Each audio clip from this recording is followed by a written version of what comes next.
Hello guys, এই দেখো আজকে খালি মিষ্টির প্যাকেটটা দিয়ে দুষ্টুর সঙ্গে প্র্যাঙ্ক করব। ঠিক আছে, চলো চলো দুষ্টুকে ডাকি।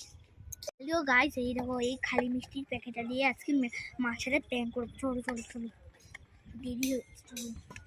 এই দুষ্টু, এই আমিও তোকে ডাকছি, তুইও আমাকে ডাকছিস? হ্যাঁ, আমিও তোর জন্য দেখ মিষ্টি এনেছি। আমিও তোমার জন্য মিষ্টি এনেছি। তাই নাকি? হ্যাঁ, তুইও আমার জন্য মিষ্টি এনেছিস? হ্যাঁ। ঠিক আছে, তাহলে তোরটা আগে দে। না, তোমারটা আগে দাও। না না, তোরটা আগে না, দে। তোমারটা। তোরটা আগে দে। ঠিক আছে, দে। খুলে দেবো। না না, আমি খুলে নিচ্ছি, দে। এই দুষ্টু মিষ্টি এনেছিস? হ্যাঁ, এবার সত্যি? এবার তুমি দাও। আমারটা দেবো? হ্যাঁ, এই নে নে নে নে নে নে। তো এবার দুজনেই দেখি খুলি। আমরা খুলে দুষ্টু কি মিষ্টি এনেছে। এটা তো ফাঁকা। এ মা, এটাও তো ফাঁকা। হ্যাঁ। দুজনেই উল্লু হয়ে গেছি। যা, দুষ্টু আমাকে উল্লু বানিয়েছে, আমিও দুষ্টুকে উল্লু বানিয়ে দিয়েছি।